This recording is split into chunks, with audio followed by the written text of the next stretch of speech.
عراق اور افغانستان میں طویل اور تھکا دینے والی فوجی الجھنوں کے باعث اوباما انتظامیہ نے 2011 میں اپنی عالمی حکمت عملی میں ایک نمایاں تبدیلی کا اعلان کیا تھا، جسے ایشیا بحر الکاہل کی جانب اسٹریٹجک ری بیلنس کا نام دیا گیا۔ اس فیصلے کے پس منظر میں یہ حقیقت کار فرما تھی کہ اسی خطے میں چین تیزی سے واشنگٹن کا سب سے بڑا اور فیصلہ کن حریف بن کر ابھر رہا تھا۔ امریکہ کے 1940 کی دہائی سے قریبی اتحادی سمجھے جانے والے خلیجی ممالک نے بھی اس اسٹریٹجک پیغام کو بخوبی سمجھ لیا۔ اگرچہ انہوں نے امریکی سلامتی کے حصار کو ترک نہیں کیا، تاہم انہوں نے اپنی حکمت عملی کو یک رخی رکھنے کے بجائے متوازن بنانے کا راستہ اختیار کیا اور چین کے ساتھ کہیں زیادہ گہرے اور ہمہ گیر معاشی تعلقات استوار کرنا شروع کر دیے۔ مشرق کی جانب یہ معاشی رخ چین کی بڑھتی ہوئی طلب، سرمایہ کاری کی صلاحیت اور صنعتی برآمدات کے باعث رفتہ رفتہ خلیجی خطے کی معاشی ساخت کو از سر نو تشکیل دینے لگا۔ اس بدلتے ہوئے توازن طاقت کی جھلک 12 سے 16 دسمبر کے دوران واضح طور پر دیکھنے میں آئی،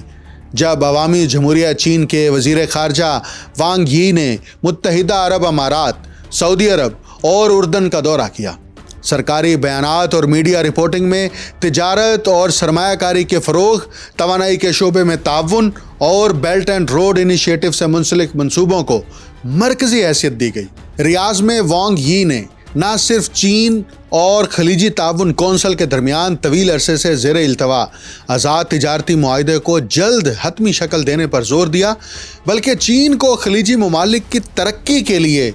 ایک قابل اعتماد شراکت دار بھی قرار دیا۔ اس پورے عمل کے نتیجے میں خطے میں ذمہ داریوں اور کرداروں کی ایک واضح تقسیم ابھر کر سامنے آ چکی ہے۔ امریکہ بدستور علاقائی سلامتی اور دفاعی انتظامات کا مرکزی ستون بنا ہوا ہے، جبکہ چین نے خلیجی خطے میں خود کو کہیں زیادہ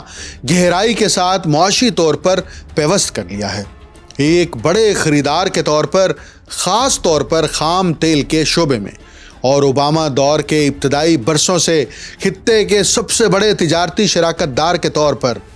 مشرق وسطیٰ اور شمالی افریقہ، جسے مینا بھی کہا جاتا ہے، کے ممالک کے درمیان 2024 میں چین کی تجارت کا مجموعی حجم 480.7 ارب ڈالر تک جا پہنچا، جو 2020 کے مقابلے میں تقریباً 80% اضافہ ظاہر کرتا ہے۔